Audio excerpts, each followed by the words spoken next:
नमस्कार साथियों। आज मैं एक ऐसा चौंकाने वाला खुलासा आप सबके सामने करूंगा, जो खुलासा है हमारे आतंकवाद से संबंधित।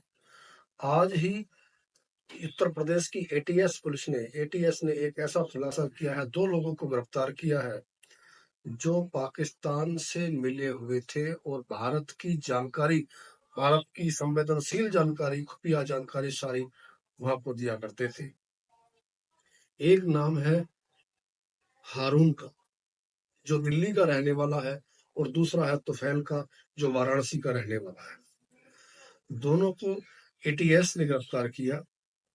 और एटीएस ने क्यों गिरफ्तार किया, इसके पीछे क्या कहानी थी, कैसे उसको गिरफ्तार किया गया है, इस सारी बात की जानकारी जानने के लिए वीडियो के अंत तक जरूर बने रहिए। तो मैं सबसे पहले आपको बताता हूं कि ये हारून कौन था। हारून ये एक दिल्ली का रहने वाला लड़का है। 45 वर्ष इसकी उम्र होती है और ये सीलमपुर इलाके में स्क्रैप डीलर का कार्य करता है। और स्क्रैप डीलर का कार्य करते करते इसका कार्य बड़ा अच्छा चल पड़ता है ये। लेकिन इस पर आरोप है कि ये संदिग्ध गतिविधियों में शामिल हो जाता है। और इसका संपर्क एक पाक उच्चायोग में जो मुजम्मिल हुसैन नाम का एक शख्स होता है, उससे इसका संपर्क हो जाता है। वो संपर्क हो जाने के बाद में वो उसको बताता है कि यार देख, पैसा तो कैसे कमाया जाता है, पैसा ऐसे नहीं कमाया जाता। पैसे के लिए ज्यादा इतनी मेहनत करने की ज्यादा जरूरत नहीं है, बल्कि इस दिमाग को प्रयोग करो। और दिमाग के प्रयोग के लिए वो कहता है कि तू वीजा मैं लोगों को दिलवाऊंगा और तू वीजे के द्वारा पैसे कमा। और ये सारा जो है एक कॉन्स्पिरेसी के तहत वो काम करता था। जो हुसैन था, मुजम्मिल हुसैन, उसको पता ही नहीं था इस हारून को कि ये किस तरीके का आदमी है, कैसा आदमी है ये। यहाँ से मोस्ट वांटेड की लिस्ट में है, ये निष्कासित हुआ है मुजम्मिल हुसैन। उसको ये पता नहीं था, लेकिन वो पैसे कमाने के चक्कर में वो उससे संपर्क में आ जाता है।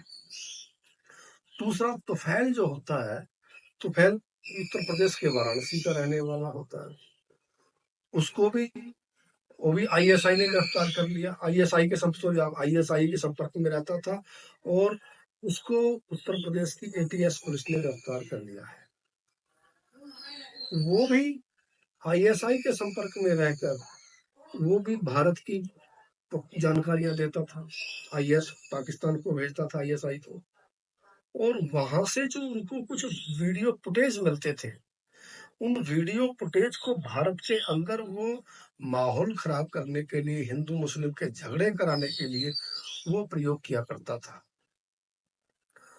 वो तुफैल अक्सर जो वीडियो बनाता था और वीडियो भेजता था, वो ये उससे बड़ा प्रेरित था कि जो प्रयागराज के अंदर बस के कंडक्टर का कांड हुआ था, उससे बड़ा उसमें ओलिया और उसको सबक लेकर उसके हिसाब से वो अपने गजवाए हिंद के लिए काम करता था। गजवाए हिंद का एक एजेंडा चलाने के लिए काम करता था भारत के अंदर। और दूसरा सबसे बड़ा उसका एजेंडा ये था कि वो जो बाबरी मस्जिद का मामला था, वो बाबरी मस्जिद जो भारत के अंदर ढाई गई थी 1992 के अंदर, उसका बदला लेने के लिए वो कार्य कर रहा था पाकिस्तान की सहमति। लेकिन अब इन दोनों का मेल हो जाता है, दोनों का, यानी कि हारून का और तुफैल का, दोनों का मेल हो जाता है। और दोनों मेल हो जाने के बाद ये दोनों पाकिस्तान का वीजा लगाते हैं। और पाकिस्तान के वीजा लगाने के लिए वो, उनके पास कोई दिक्कत नहीं थी वीजे के लिए, वीजा सप्लाई के लिए। तो वो बैठा था वहां पर मुजम्मिल हुसैन के द्वारा उन्होंने वीजा लगवा लिया जाता है। अब दोनों, वो वीजा तो उनको मिल गया, और वीजा मिलने के बाद में वहां जाकर उन्होंने क्या काम करा, दोनों ने बड़ा अच्छा ढंग से उनको एक धार्मिक अंधता कह लो, या एक धर्म के पक्ष में भड़काने के लिए उनको वहाँ पूरा काम, ट्रेनिंग दी गई एक तरीके से उनको।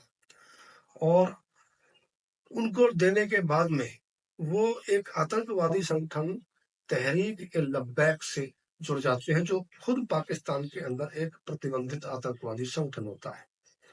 और विशेषकर उसका जो सरगना है, तहरीक लब्बैक का मौलाना शान रिजवी, उस रिजवी के जो वीडियो होते हैं, जो भड़काऊ वीडियो होते हैं मुस्लिमों के पक्ष में और हिंदुओं को मारने के लिए, वो वीडियो वो अक्सर यहाँ ग्रुप बनाकर वो वीडियो शेयर किया करता था। तो फिर इस सारे कामों में वो लग गए। लेकिन मजे की बात यह है कि अब इन दोनों को हिंदुस्तान की जो एटीएस, उत्तर प्रदेश की जो एजेंसियां हैं जो काम करती हैं एजेंसियां, उनको पता था, पुलिस को भी पता था कि वहां गए हैं और ये संदिग्ध है, इन पर शक था, लेकिन पुलिस के पास कोई सबूत नहीं था। और जैसे ही ये पाकिस्तान से वापस लौटे, पाकिस्तान से वापस आने के बाद में इनका जो पुलिस ने एक ऐसा किया कि पुलिस को पता चलता है कि ये जो लोग हैं दोनों, तुफैल और हारून, ये एक पाकिस्तान अपने सिम से नहीं बल्कि दूसरा एक सिम के द्वारा पाकिस्तान के 600 लोगों के संपर्क में रहते हैं। और ये मुजम्मिल हुसैन को और किसी और को भी, कई लोगों को जो पाकिस्तान से जुड़े होते हैं, उन सबको क्या किया करते थे ये दोनों, ये भारत के फुटेज भेजते थे। इंडिया गेट पर फोटो खींचा, वो शेयर पाकिस्तान को कर दिया। दूसरा संसद का खींचा, वो कर दिया। राजघाट का खींचा, वो कर दिया। रेड फोर्ट का खींचा, वो वहां सेंड कर दिया।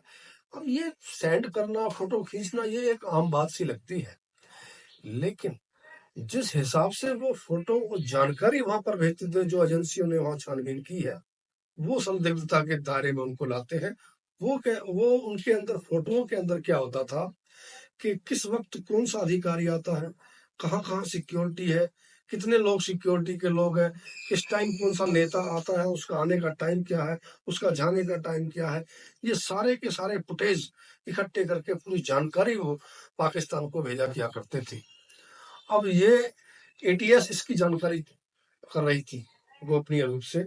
अब एटीएस को जब ऐसे पता चला तो दोनों को गिरफ्तार कर लिया, और दोनों को गिरफ्तार करने के बाद में उनको रिमांड पर ले लिया है, 14 दिन की रिमांड पर लिया है। उसके बाद में असली जानकारी उसके बाद में चलेगी, उनसे क्या क्या खुफिया जानकारी पाकिस्तान करवाता था। लेकिन इनसे क्या होता है, जो जैसे यहाँ के ज्योति मल्होत्रा का कांड था, देवेंद्र था, इन लोगों को, ये लोग जो स्लीपर सेल्स इनके होते हैं पाकिस्तानियों के, ये बहलाने का काम करते हैं, जिससे हम सब लोगों को, हम सब हिंदुस्तानियों को भारतीय सुरक्षा का, अपनी आंतरिक सुरक्षा का, राष्ट्रीय सुरक्षा का ध्यान रखते हुए बड़े संवेदनशील ढंग से, बड़े हिसाब से अपने आप को मैनेज करना है, रहना है दुनिया में। क्योंकि कई लोगों की दोस्ती किसी बाहर मुल्क से हो जाती है, किसी से दोस्ती बुरी चीज नहीं है, लेकिन अनजाने में हम राष्ट्र विरोध कर बैठते हैं, पता नहीं चलता। ये कुछ लोगों को करते हैं ऐसे। कोई फोन आया, पाकिस्तान से दोस्ती हो गई, किसी का फोन आया कि जी उसका फोन नहीं मिल पा रहा, ऐसा करो मैं आपके अकाउंट में कुछ पैसे डालता हूँ और आप वो पैसे उस फला इंसान को दे देना, और वो भलमनसाई में आकर चाहो तो कुछ ले लेना उसमें से आप भी, वो वहां उनको दे देता है। और उसको अनजाने में पता ही नहीं होता कि वो जो काम कर रहा है बीच में, जो उसका काम करा गया, भलमनसाई दिखाई गई, उसको रहमदिली दिखाई गई, कि सब सेवा का कार्य दिखाया गया कि हम तो सेवा का कार्य किया, हमें तो पता ही नहीं था। उसको पता ही नहीं होता कि अनजाने में वो आतंकवादियों के लिए समर्थन कर रहा है, आतंकवादियों का सहयोग कर रहा है। इसलिए हम सबको सचेत रहने की जरूरत है, सावधान रहने की जरूरत है। हालांकि अभी अभी कुछ समय पहले ही हारून की माँ और भाई ने सारा इल्जाम गलत बताया, कि इसको गलत इल्जाम लगाया गया। उन्होंने बताया कि ये पाकिस्तान गया था, और गया इसलिए था कि इसकी शादी पाकिस्तान में हो रखी है, इसलिए वहां गया था। और वो तो कहते हैं एजेंडा देखो, उसका भाई भी यही कहता है कि ये मोदी सरकार तो केवल मुसलमानों को टारगेट करके ये काम करती है। तो जो एजेंडा वहां से भेजा गया था कि इस तरीके से एजेंडा फिक्स करना, उस एजेंडे पर इनके परिवार वाले भी काम कर रहे हैं। तो दोस्तों, हम सबको सावधान रहने की जरूरत है, सतर्क रहने की जरूरत है हमारे आसपास के माहौल से। मैं फिर किसी वीडियो के साथ, किसी कहानी के साथ, सबके साथ मिलूंगा। तब तक के लिए नमस्कार।